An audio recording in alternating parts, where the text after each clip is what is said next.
When you hear the term trauma-informed or trauma-sensitive coaching, you may be thinking, that's just a fancy term for coddling, an excuse for not training hard, or trauma-informed martial arts is nice and all, but it doesn't work for competitive gyms.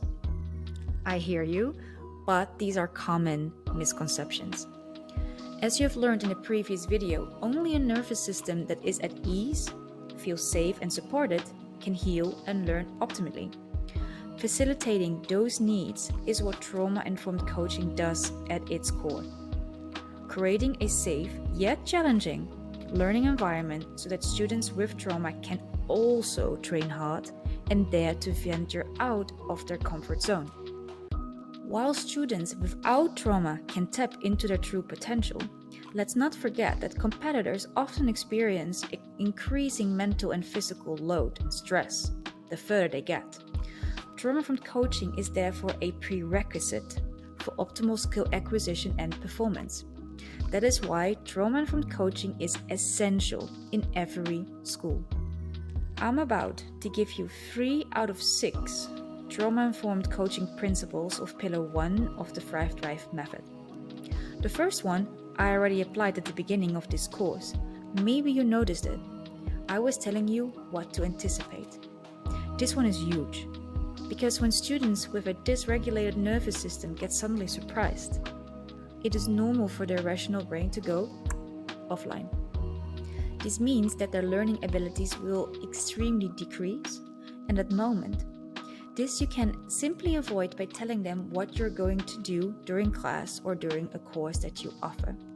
The 6 trauma-informed coaching principles are: 1, as you already know, what to anticipate. 2, meet them where they are at. 3, co-regulation. 4, choice. 5, being present. And 6, interoception. Let me give you another example of trauma-informed principles at work. Did you realize that effective coaches meet their students where they are at, instead of expecting them to meet them? Let's take Mr. Danaher as an example. During a podcast with Lex Friedman, he explained how he needs to be as concise as possible with one student, as their attention span doesn't last longer than 5 minutes, whereas another can listen for hours on end. I'm not saying that Mr. Danaher is trauma-informed, but he does apply trauma-informed principles that set his students up for success. Since every student will have unique personalities, skill sets, abilities, and struggles, learning to facilitate the specific, unique, particular needs of your students or training partners will greatly impact you as a coach and training partner. This brings me to the 3rd out of 6 principles: co-regulation. The moment your student or training partner struggles with self-regulation, we can help them by interrupting. For example, during sparring, you can remind them to breathe. Or you can take a big breath yourself, which often will slow things down.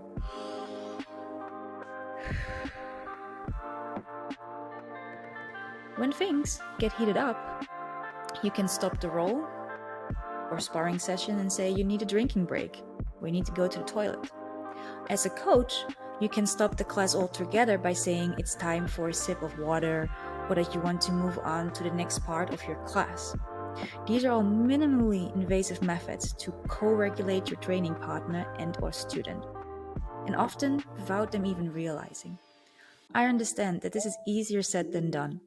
Learning to not take things personally is difficult and requires personal development from your side. I definitely took things personal in the past, and occasionally still do, and need to learn how to see past my own afflictions and understand that somebody else's behavior has nothing to do with me. Learning more about this is part of our Pillar 2 discovery in the Thrive Drive method, where we focus on self-development, belief systems, and cognitive distortions. Ultimately, you need to be the change that you want to see in the world.